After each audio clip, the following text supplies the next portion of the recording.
Hello and welcome back to another episode of Freeformers Unplugged, live here on Instagram. No, this is LinkedIn.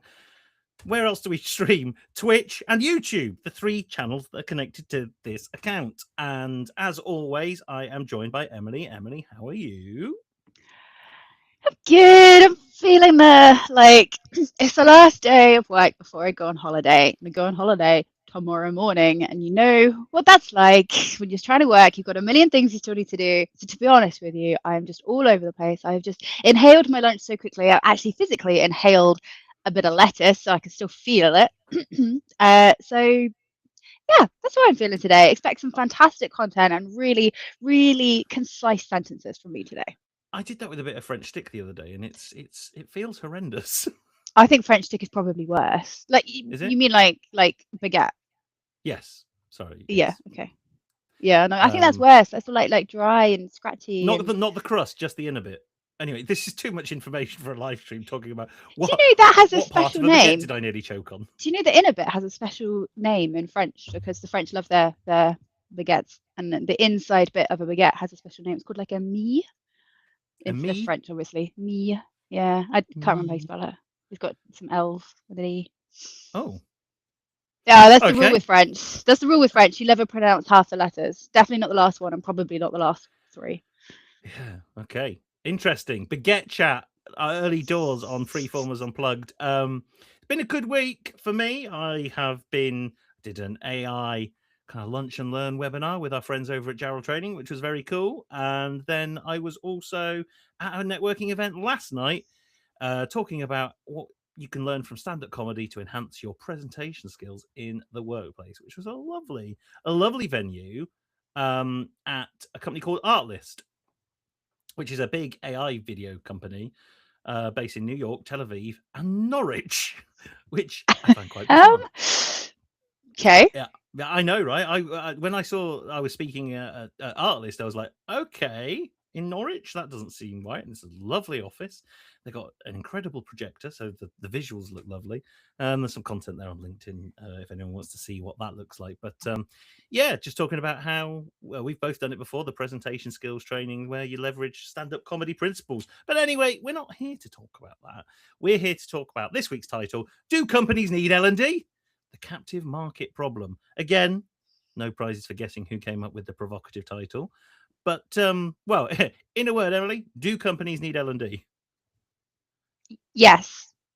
In a Interesting. word, in one word, yes. Okay. Your one word answer is clearly going to be no, No. given how your Well, eyebrows just disappeared into your head there. which is the beauty of these live streams, because we tend to come at it from two very different perspectives, and that's what Freeformers Unplugged is about: getting into the nitty gritty of the world of work and trying to figure out what the hell is going on. So, do you want to substantiate your wild accusation that companies do need L&D? Yeah. So you're thinking about this, and not every company needs learning and development, of course. When you're in a small company, like you're just trying to keep the lights on, you're trying to keep things going. Learning and development isn't your thing. And also, not to mention that everyone in those first few hires, I feel like there's a gradual cascade from the people who care the most about the business are the founders, right? And then as you hire people, I think they gradually start caring, not that they start caring, but like they're not as in it as the founder is. And I think as you hire, that currently goes less and less and less. And up to a certain point, then suddenly people, they don't really care. Not care is the wrong word. They're not as live and die by the whole business as the Mhm. founders are, and suddenly you need to find yourself offering a much more attractive value proposition. I think a huge part of value proposition is development, and development can take many forms, right? Because it can be professional development, it can be career development, it can be progression. So when I say learning and development, companies need learning and development, you need to offer something in form of development. And I do think a lot of that is actually a kind of it could be a learning function, but it doesn't have to be. The other thing I think is really important is as you get bigger, you don't have well, it's much harder for everything to be consistent in the same way and standardized. And I think you need a way of rolling out consistency and standardization. Again, it doesn't have to be an L&D team doing that by any stretch of the imagination, but somehow, somewhere, you have to have clear policies, processes, and upskill people to use those things. I think also you got, unless you're very lucky or you hire very, very particularly, you're not just necessarily going to get people who every single person is going to be A, absolutely outstanding at what they do, and B, also have that really inquisitive mindset about going to learn. So I think you do need to foster that a little bit and really encourage that as part of your culture. Again, is that part of a L&D team, or does that fall into a different remit? I think that absolutely depends. So when I say companies need L&D, I think you need to have some way of providing some sort of development to people, some way of providing consistent things, and some way of sparking a culture of curiosity, taking the initiative. Who exactly does that? That's more up for debate. Oh, so much to dig into there. So I'm going to chunk it up into three conversations that we probably need to have today on today's live stream. Number one is the value proposition that you offer employees. Number two is the processes, the systems of getting stuff done. And then ultimately, I think let's wrap up with then who's responsible for it, right? I think that's the interesting thing. So if we just look at it from an employee value proposition perspective, when I've worked with companies sub 100, and this, I think this is, and we've both done that, right? We've reflected on our own careers and worked in organizations at that size that don't have an L&D team, don't offer any formal training as part of it. Did you ever feel at any point that, oh, I wish that was there, like there was something there? Was it for you a core part of the value proposition that was missing, or was it offset by something else? What's kind of the vibe there? So I worked in the learning team, right? But we were it was when I was at the Open Data Institute. It was my first like proper place of work. Yeah. And that was, I was in the learning team, which meant I did training, and I started off as a training assistant, then I graduated to a trainer. So we did training and we taught people data skills. But loads of people, like loads of vendors, would message us about learning and development, and I was really confused because I didn't know what learning and development was. I was like, why am I getting these emails? Who are you? I don't understand. And then I went to like our office manager because I was like, oh, this sounds like a you thing. Is this a you thing? And she was like, that's not a me thing. Maybe send it to HR. Oh, they made HR redundant. Oh, I don't know. Let's just ignore them. So it took me a while to realize what L&D actually was, if I'm being entirely honest. And I think, to be honest, like a lot of people are probably quite the same if you've not worked in that big corporate environment. Was it missing? Career development was definitely missing. It was quite a flat organization, and those kind of more formal things, again, this is kind of tangential to L&D perhaps, so those kind of career planning, like talent, not pipelines, but like what we're talking about, like this is what you need to do in order to grow, this is what you need to do in order to get paid more money, which is ultimately what we all cared about. Mostly we cared about being paid more, chronically underpaid, I will say, certainly at the beginning. And then but they gave us at the time £750 to spend as ever you wanted it. You just had to kind of agree it on your professional development. You just had to kind of agree it with your line manager. So I think everybody had a very piecemeal effect. So my line manager, or my second line manager I had there, was absolutely fantastic. I've talked about it before. My first line manager was a little bit more about the whole thing. I don't think I ever really spent my money, or maybe I did, but certainly there was no like coherence. I just kind of like did little things here and there. So was it missing? Was there kind of a structured pathway missing? I know that they had some problems. Onboarding was an absolute hot mess. Like when you got there, it was just chaos. I remember when I started the place afterwards, I actually had something even vaguely, had like 2 days of something that actually looked like onboarding. And I was like, oh, this is what people do. Oh, I did not realize this is what people do. So I think it was missing, but I didn't really know that it was missing, if you know what I mean. Yeah, I think the interesting thing is like, so learning and development and then career development, I would probably define as two very different things.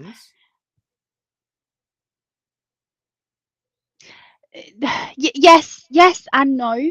I think the pathways that are there, that are set out, that's not typically a thing owned by learning, right? That's maybe more formalized, maybe less formalized, kind of depends. But how you get somebody up to skill to be at that level, to be progressing, to that is part of learning. And whether that comes through a manager, like an on the job type learning, fine, but somebody has to make sure the manager's doing that. And Mhm. that's where I think, is there a role for, is it a learning team, or is it comes from an MD or a CEO or a CPO? It doesn't really matter, I think, where it comes from, depending on the size of the organization, but there has to be a consistent way of people being able to upskill and being encouraged to do that, I think.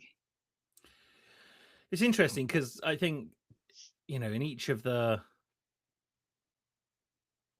suppose the hypothesis that everyone who is in a job in a company wants to progress. We know that that's not necessarily true, right? But let's focus on the ones who do want to progress. Because if you want to be somewhere, be there for 10 years, not move, that's absolutely fine. No judgment here Mhm. whatsoever. So therefore, it's highly unlikely you might want to make your job easier and smoother, but you're not necessarily doing it for career development. You're doing it to make your life a little bit easier at that moment in time. On the other side, those people who do join organizations and do want to progress, career progression, learning is just one small part of career progression, right? I think there's I you can't be pegged just on learning and development to create career progression. I'll ultimately, in larger organizations, I think it probably does kind of fall on learning and development to define those pathways, and you then create learning and career pathways and all this kind of stuff. But I think the issue I usually find about the design of this stuff, and it comes back to the employee value proposition, right, is that whatever you design and deliver as an L&D function, generally, is for the good of the business, not for the good of the individual. It's not really part of the employee value proposition. Most L&D initiatives I've been part of in larger organizations was to fix a business problem, not to enhance the value proposition an individual was getting at that organization. Yeah, I think that's absolutely fair. Uh, I told you I was all over the place today with my thoughts. yeah, Should but probably mention that one. but it's not to say that because you've designed it for the benefit of the organization that it won't have a benefit to the individual. But the design and then the framing of anything you deliver to an employee is always positioned as, this is how you will progress here, this is how you'll move forward here, this is how you work to get to this level. Not It doesn't take in this broader scope of how do you get to where you want to be in your career. It's about how do you get to where you want to be in this organization.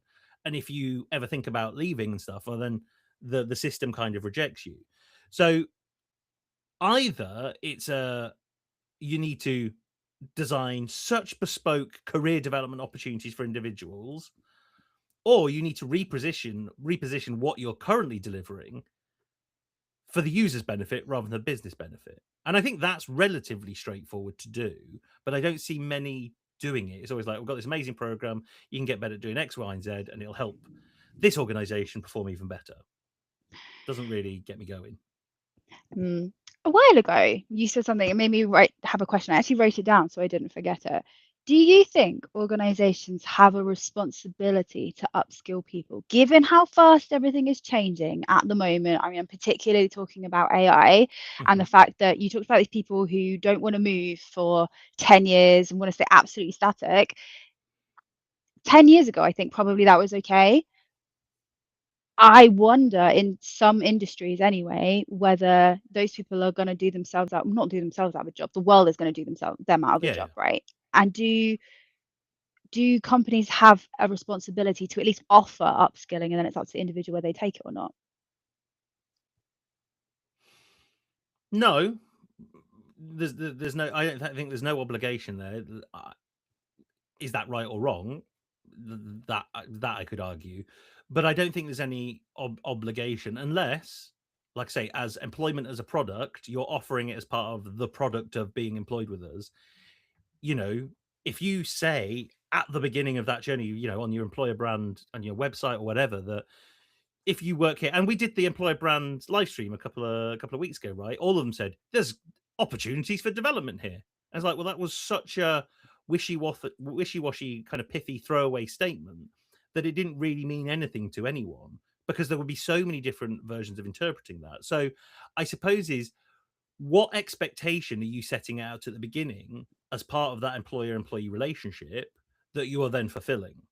Because if you, as an organization, you want to say, you know what, we don't invest in people's development here.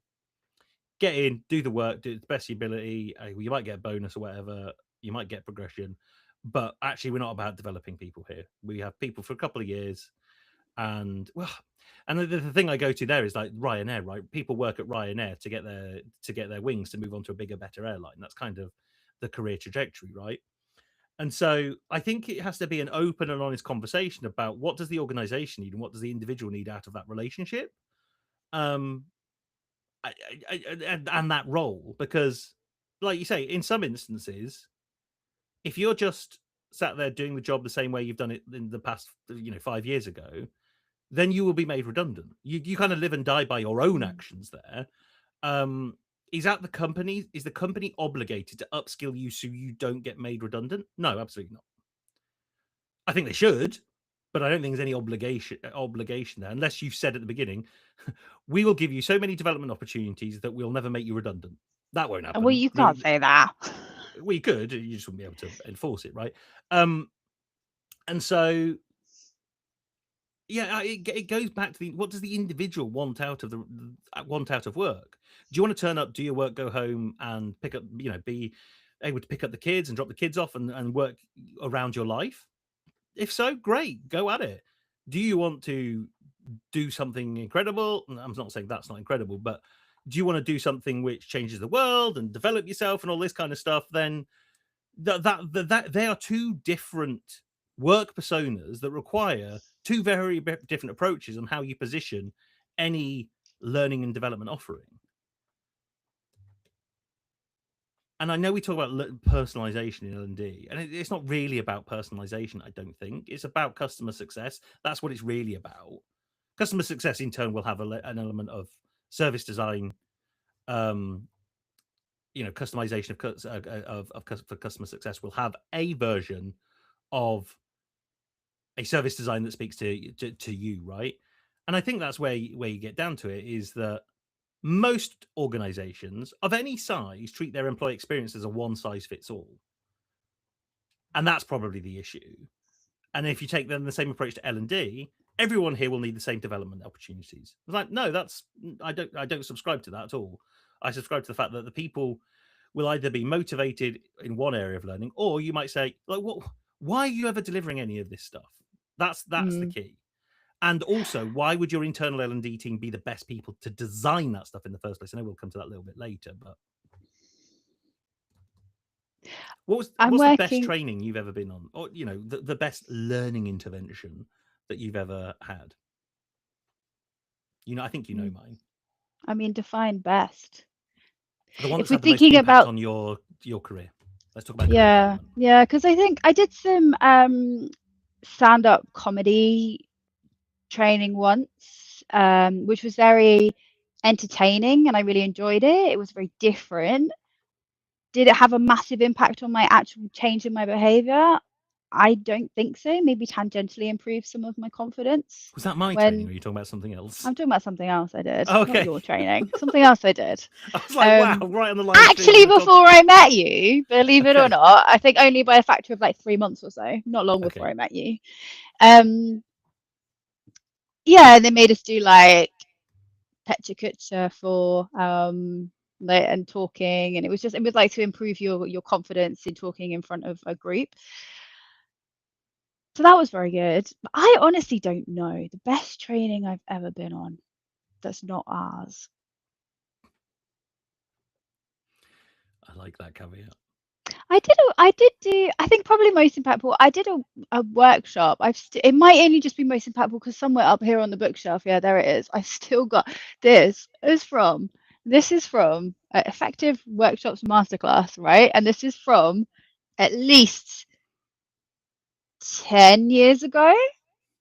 And I like kept it because I think it was like the first time. I've still got all my like notes and everything from 10 years ago, and I kept it. And I do occasionally look through it, and it was like kind of, I think because that was the first time I'd ever done any training that was so applicable, so like really, it was like, how do you run a good workshop? I'd done loads of training, I delivered training before, but this was the first time I'd ever been on one by somebody else, where it's very like personal, very like tailored and individually working through how can you use these things to be better.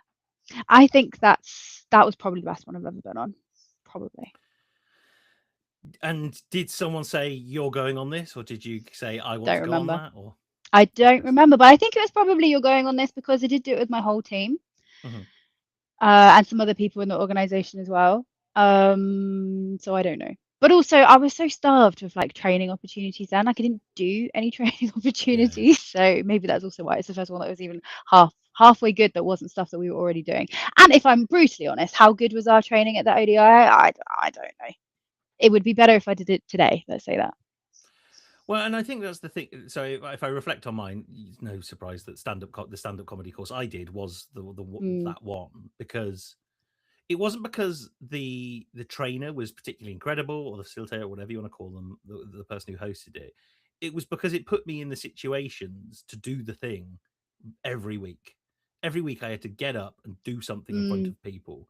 And there was no course content, there was no digital content, and it was the same with the wrestling stuff, right? It was just like you've got to get up and do it.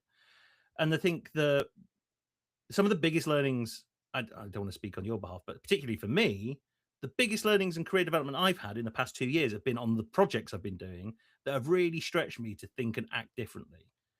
That's where all my learnings come. We're a company of two people. We haven't got an L&D function. We've not invested in any, LMS training, or workshops or anything in ourselves. But we've put ourselves in situations that stretch us to think and act probably quite differently to what we've done before. And so, and because we both want that as well. Like you want, well, I particularly do. Again, don't want to speak for yourself, but I want to be stretched. I don't want to sit here delivering the same old, same old. That's why Freeformers exists anyway, is because to make sure that we challenge ourselves to do the right thing. And so with that, none of that needs an L&D. This is where this is my position, right? Is that none of that requires an L&D team to do it, but it does require someone with the ability to put you in the right situation at the right time with the right mm. stuff to do that. And so, fortunately, when you run your own business, you can kind of manufacture those. You make those decisions and manufacture those opportunities yourself by choosing the work you do, the work you don't do, the work you're offered, the work you're not offered, all that kind of stuff. But also how you do it, right? How Mm, you do it and what you pitch, you can absolutely choose it. And I think this links to the second point I had, right? Like doing things, having the opportunities to do these things, but also I think doing things consistently. If we think about it from the side of the business, there's two mm, of us. We talk all the time. We do things fair. Clients will get a fairly consistent experience because of how we collaborate together. Whereas if you suddenly had like, I don't know, 6 freeformers teams, it might be a very different proposition for a mm-hmm, client. And so I do think there is a place for consistency. I'm doing some work at the moment with a client, kind of pulling together a lot of their resources. They do a lot of graduate hires, but then occasionally they take on people who aren't graduates. And the graduates have a fantastic onboarding experience. It's really, really clearly identified. But whenever they hire anybody else from outside, it's a bit of a mess. mm-hmm. It's not as structured because they don't have time and they get instantly chucked on projects and they have no real time for development. So I'm working with the team there to kind of curate a journey, curate where you can find the things that you need to know. Um, because I think it's just so important. If you're coming and this group, they hire two types of people. They hire people who have come from competitors who are very Mm-hmm. similar, who probably understand the ways of working, not specific to the organization, but like what the job is. And then they hire people from like different industries who have like technical expertise, but who have no idea how to translate that into the way of working. I hope I'm being sufficiently clear whilst also being incredibly vague. Yeah, yeah. I know. Where was I going with that? That it's but people need to know that, and I think there needs to be a way of providing that. And I think when you get to that size, they're a massive company that you can't really rely on managers to provide that. Or if you Mm-hmm. do rely on managers to provide that, then you have to have very, very clear guidance, and somebody has to own that. That kind of is a product, and like this onboarding experience, chaotic though it is a product. And so I Mm-hmm. think you need a product manager for it. And so whether that's someone, I think that's someone who needs to have at least an idea of how people learn, or at least have an idea of what people Yeah, need to sure. know. But I don't know, I'm not necessarily subscribed to the fact that it has to be an L&D team. Like if you had a processes person who was also a product person who was like, right, this is all the things that you need to know, and then I've built it into a product, a self-service product, and you can literally say, I need to know this, I don't understand this. I mean, even better, stick a stick it into an LLM, right, and have an interface on top where you could literally just be like, I don't know how to do this. What do I need? And it's like, here's what you need, and here's where you can find more. Boom, go to that. But somebody needs to curate and make sure that information is correct. Yeah. And I think, well, why we work together, that product design mindset is incredibly important because it extends yourself beyond your domain expertise, right? And I think that's really important, that you can be a product manager in learning and development. It's like, well, the answer is still learning in that case. With any given challenge for either for the individual or business, you've got to be able to take a broader view. Because if you can't, you end up designing, you're making massive assumptions about the product design that it has to be a learning thing, right? What's learning? That's my question. Because I mean, that's the no, but I think that there's people have a set idea. People in learning teams often have a set idea of what learning is, like you're alluding to yeah, here. But I would say, like, I've just done a load of discovery interviews with people, and I've been like, how do you go and find out about things that you don't know? And the answers are predictably Google, forums, AI. hmm I ask AI, and it's like, oh, someone was saying, oh, like a skincare routine. That's the last thing I looked up about. And she was saying that, I really like AI because I can have a back and forth. I can put my exact like use case in, and it gets back to me. That's still learning, I yeah, think. yeah. But But that's I think work is full of these moments where you do learning, which I believe are far more valuable than anything an L&D team delivers. And therefore you have to create, like, an L&D team's role or a product manager's role isn't to design the thing that fixes the problem. It's to, well, what did I say, to put that individual in the right place at the right time with the right things to have that, so that learning. I think the thing that gets my goat a little bit, learning in the flow of work, was like, well, duh, like that's what we all do. We all learn in the flow of yep. work. So don't try, but what you're trying to do here is artificially manufacture primarily sometimes content or a training day. And I'm not saying either of those are not the right solution at various points in time, but invariably you probably best off looking at, go, well, what can I do with that environment, that system, that process, to help that individual be in that situation. We talk about a lot of times with, like, migrating comms platforms is one, right? It's like, how do I get all the people to go from comms platform A to comms platform B? It's like, turn A off, and then they have no option to go anywhere else. If you keep it on, people will still use it. And that's a very simple fix, rather than doing this kind of, oh, we're going to do a massive campaign and so loads of emails and do fancy videos. Like, just switch the original one off and turn the new one on, and let society take its course. And then you might have a problem where, like, people aren't logging into it. Then that's a different problem. Because if the content was that valuable on that platform, people would be going to it. If you turned it off and put it somewhere else, if it was that valuable, they'd be going to it, right? And so you start questioning what's being delivered on that platform.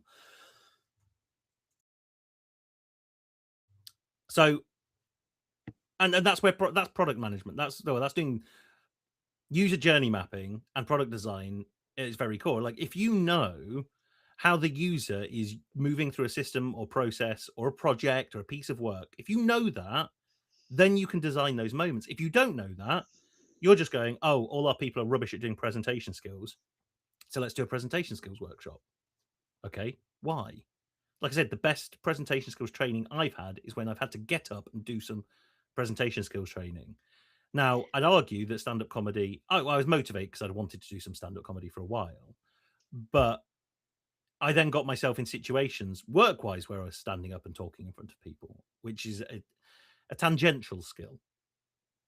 And most of my learning has come from getting up at work and doing that stuff and being in that situation more. If you're only doing one presentation every year, then presentation skills training isn't going to help. Far from it. I think Unless you do it the day before, maybe. there's an element of understanding users though. Like, you take the initiative person, and don't say you're not, because not everybody can start a company, Yeah. right? So I think recognize that as a advantage you have in this area. Does that mean anybody else is any, like, people who need things spoon fed to them a little bit more? I'm not talking about like over the top, but does that mean that they are any less worthy of learning because they're less likely to seek it out themselves? I No, don't think so. absolutely not. But it goes back to your question about, is there an obligation to deliver? Like, if you've got person there who's kind of flatly refusing, I'm not going to use AI to do my job. And I'm like, well, you're going to probably be made redundant in 3 to 5 years at the very latest. So it's the individual needs to understand what's at stake. So when I learn and develop, what's at stake is me being super competitive and want to be the best at everything. That's what that's why we had That's this your conversation last night. motivation. My But motivation is not wanting to look stupid in front of people, wanting to know what I'm talking about. right, so and that's for someone who doesn't want to progress their career. Again, no judgment. I think that's completely. There aren't enough people who talk about just just turning up and doing your work. There's not enough people talking about that because it's a huge swathe of the workforce that you need money to live, and so it's a necessary evil. It isn't every fibre of your being. LinkedIn is full of people like, oh, my whole career I get up at 5 o'clock in the morning, I'll have 3 Oh, shakes and blah blah blah. Like that is the minority, but social media will make you think it's the majority, right? mm, And so as an individual who's happy to stay in that space, what is at stake? You won't have a job, or if you then lose your job, you'll find it even harder to get a job if you don't do this. Is that enough motivation to get someone to go, shit, yeah, I better engage with this? I would say probably, right? Where it is something like, you know what, we need you to do this new training on this new app for customers because, well, we've done a million and one of these programs. You need to train people on train people on the bank's app to help them understand how they can help customers use the app, and ultimately you're sacrificing your own job role as a result, right? In mm. no world is any going to be gleefully going to that situation. My godmother worked at Barclays for like 25 years and was kind of like, it was a bank teller for 25 years, and when the app stuff came in, she's like, well, I'm not doing it. I'm not doing it. I do this, you get rid of me. Why would I do that? And so Did they? I don't think we're open and honest enough about what's at stake and what the what if about some of that stuff. Did they get rid of her? No, actually, she retired. Yeah, a couple of years after that moment in time. So yeah, I think the other thing that we haven't really talked about yet is just that so much L&D content is completely dense and just not at all designed for the people it's meant to be for. And so I don't blame you if you don't really want to engage with it, because it's either so dull and tedious and easy to game and maybe pointless, because it's just kind of, all this like theoretical, like there's the mandatory stuff you have to do, like, oh, and you just like, oh, click through here, or you just let the videos play in the background, or you skip to the end because it's just things that's you have to do it, but it's kind of yeah. pointless. But then there's some of the stuff that's supposed to help you actually, but it's delivered in such a way, it's so big, it's like half an hour long videos. You're like, I have not got time for that. Most people have not got time for that. And Very few people are sitting around twiddling half an hour to spare for that kind of thing. well, exactly. And I think any training course, program, workshop, whatever session that we design, you're generally bringing your own context and applying your work to. You're actually doing Mm, work. Like, you're not coming and doing some abstract learning. You're doing your work. You're just doing it a different way with a different group of people with little moments of inspiration to do things differently. That for me is a great workshop, because it's like, if you leave that workshop and you haven't done any work on that workshop, then I'd argue it's the wrong workshop, because the workshop should be helping you do your work. And so if you couldn't do your work with the thing they're telling you about, then that's a problem. I'm not saying the whole end to end 9 a.m. till 5 p.m. needs to you be doing work, but it's like, okay, this is a concept. Apply this to how you currently do your work. I was going to say something and it's now disappeared from my mind. What did you say before that? There was a link there somewhere. it's dense, it's long, and it's That not was it. designed for the people it's designed for. Many years I pointed at masterclass.com as like the best in class, learning content. And I looked through it and I was like, there's videos, there's how-to guides, there's resources. Like, this is great. I bought it to learn stand-up comedy from Steve Martin. Did I use it? No. Heavily dead. It looks incredible. Theoretically, it's got all the right stuff there that you might need. And I was motivated to do it and spend money on it. Yet I didn't get past, I think, the first 1 or 2 videos because it Why was not? incredibly dense. Mm. It's just like, this, like, you've tried to digitize an experience which I don't think needs digitizing. And I think that's probably where an L&D team might exist, is like, how do you get people to learn at scale? Because then you will do it digitally, and you'll do it in the you will create these long form courses that encapsulate everything, because you're like, well, everyone needs to know everything, because even if you know A, B, and C, you might not know D, E, and F. And if a person knows D, E, and F, they don't know A, B, and C. So I've got to do everything that's all encompassing. And then you come back to the element of personalization, which I don't really, again, buy into at that point. It's like, what's the need? What's the motivation? Why are you delivering this swathe of content? And also, is this stuff you're designing distinctly different to how an organization down the road is delivering it? Because I have worked in so many L&D teams where I'm making stuff, and like, surely this already exists somewhere. Why am I making this specific to this organization when I'm just essentially badging it up with the blue or the yellow or the green or whatever it is? And like, this isn't. And I would allow it if it was incredibly great content and was incredibly impactful. But usually it was dry as crackers, and you kind of go, why don't we just go and find someone who's doing it better and buy that in, rather than expecting a subject matter expert internal L&D consultant to deliver a half-baked experience? So no is the answer for me still. But to come back to what you said, right? A lot of what L&D is moving towards, let's be a bit more hopeful about this. There are subsections of L&D that are moving towards a product design or a experience design methodology, which is great. But you can't do that well if you're still pegged as learning or still operating as a learning practitioner. You have to be able to extend it beyond that. And I know this is bleeding into one of our future live streams, when so much content at the moment about HR and L&D getting divorced. I'm like, no, that would make things worse. You're just running away from the problem that there are so many different facets of your HR or people team that a product designer would need to have influence or awareness of. Because all you're doing is doubling down the problem. Go, well, learning's the answer, and learning's the greatest thing ever since sliced bread. So we're going to design some learning stuff. Are you going to talk to recruitment, or are you going to talk to benefit and compensation? No, the project doesn't need that. It's like, it probably does, mate. To be completely honest, you're just assuming it doesn't because you're an L&D consultant. Your view of the world is so flipping narrow that you can't see past your blinkers. And you know I'm on my soapbox when I say the word mate. I did it last night. I just banged my knee on the table. Someone said, it was a really interesting conversation. It was like, how do you open a talk? How do you break the fourth wall when you're engaging in a meeting or on stage during talk? How do you break that fourth wall? It's like, well, you interact with the audience as soon as you can. And he says, well, how would I do that? I was like, well, you have to ask someone a question that they can. There is a point to this that they can answer easily. As I said, for example, what did you have for breakfast? Because everybody can answer that question, because it'll either be something or nothing. But everyone can provide an answer to that very, very quickly. So anyway, I asked him what he had for breakfast. He had Weetabix. I also had Weetabix. He said he had honey. I said I had sugar. And he went, why didn't you have honey? I was like, you don't get a physique, mate, by having honey. You get it by having sugar.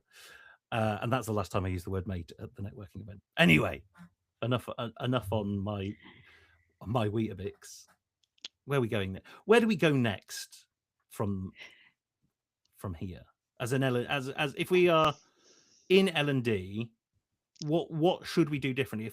If I'm here saying no, but do this instead, and you're saying yes, but do this, the solution is the same, right? You need it. You need L&D. You just don't need it to be doing narrow L&D stuff. And I'm saying, no, you don't need L&D. It needs to be something completely different. Both are completely different. I think we are aligned on, because we've talked about it before. Don't want to. I'm just being nicer about it, trying not to alienate the whole audience. I think that, so product mindset. Let's think about this. Outcomes. What are you trying to achieve? What needs to happen in terms of development, in terms of ensuring consistency? Is it a value proposition? What are you trying to achieve? Right? You need to do some user research of some sort, actually understand the problem that you've got. The best way to understand the problem is to talk to the people who experience this day in, day out, because you are going to find so many things. You are going to find out about their motivations. Do they want to be the best because they're really competitive, like Toby? Do they want to not look like an idiot, like me? Are they actually just trying to pay the bills and keep the lights on, and life is a shit show right now, and ultimately they don't really have the headspace to care about anything? Okay, cool. All three valid personas. There will be many, many more as well. So some sort of user insights, it doesn't necessarily have to be anything big and fancy as well. Like asking people, like I just said, motivations, what are their frustrations, what are the things that get in the way? Is it that I've got a hunk of junk laptop from a client as well, right? Like I hate it. I actually get the heebie-jeebies every time I have to open it because I hate it so much, and it's so opposite to my Mac, which I'm currently using, that I find the tools take me longer to use. Like if somebody genuinely cared, this is not going to happen with this company at all. But if somebody genuinely cared about me and how I work, they would be like, okay, let's think about what tools you need to be the success that you are. I need my setup. Like I've got it, and I am like, I can't put a number on it, 40% faster, 50% faster, Yeah, maybe even yeah. more. Like, so it's these like little things. It's a very personal experience to me, but these little things that will come out, and then you start designing from them. And some of the things that you can put in place will be more traditional learning, because people need to find things out, need to discover things. Some of it will be actually, okay, maybe we just give everybody a budget and you can buy whatever equipment you want. Someone I love. That's a weird way of saying it. My husband. I try and keep Okay. vague whenever I talk about. I try and keep vague about him because I don't want to get him into trouble. But this one I think is fine. Their budget wouldn't stretch to give him they give him like a really crappy keyboard. He's a software developer, software engineer. He's like, I can't use this keyboard, so he bought his own keyboard. But he bought quite an expensive one. He bought it secondhand, and then some of the keys like fell off. He spent so many hours of his life soldering on flipping keys that they could have just bought him a keyboard. And he said this, he's like, I've got it, but it needs fixing. I need time, and he takes the time in work to fix it when the keys stop working, and they will not buy him the one that he wants to do the job properly. And how much time have they wasted? So it can be little things like that that you get from these kind of user insights, right? And then it's translating it into a problem definition. You can't fix everything at once. So how are you going to prioritize? How are you going to turn all of this insight into some sort of strategy and start with something where you can start demonstrating your impact and measuring it? And that is, I think, absolutely what L&D teams have to do. It's not about being necessarily the fanciest or like the most high tech even. Sometimes it's really, really simple little things like people don't really know what when they join, they don't know what they don't know. So why don't we give them a checklist of things to talk about in their one-to-one with their managers? It's not sexy, but actually it might make a real difference to people on the onboarding journey. And I think to wrap up, that is not a learning specific process. That is a human centered design process. And I've used learning and development purpose built human centered design processes before, which lead you to, oh, okay, you can either deliver a workshop or a resource and all the flavors in between. It's like, but all of those are learning things. We're not affecting the user journey there. So I think, if you want to do some additional reading and learning about how we do things, of course, come talk to us, look at our website, but also just look at the Double Diamond. The Double Diamond is the go-to resource, I think we feel, for understanding what human-centered design is really about, because you have to, you can't go into a learning project and go, oh, it's going to be one of these 10 modalities that we use in L&D. It has to be, I don't know what the problem is. I'm going to find out the problem and I will fix the problem with the right answer, not the right answer from this menu of what learning delivers. And I think that is a beautiful time to end this stream. Before we do, we're not here next week because we are both on holiday, which is crazy. Yeah. But the week we get back, we are joined by a special guest. Who is our guest, Emily? Our guest is Alex Burgess. They are a disability inclusion consultant and have a lot of experience in lots of different types of inclusion and access. And I have learned a lot from them in the 5 or so years that I've known them. So really excited to bring them on and talk. I know. And then you look at our work with, signing the Disability Charter and Galt Foundation and Creative Diversity Network.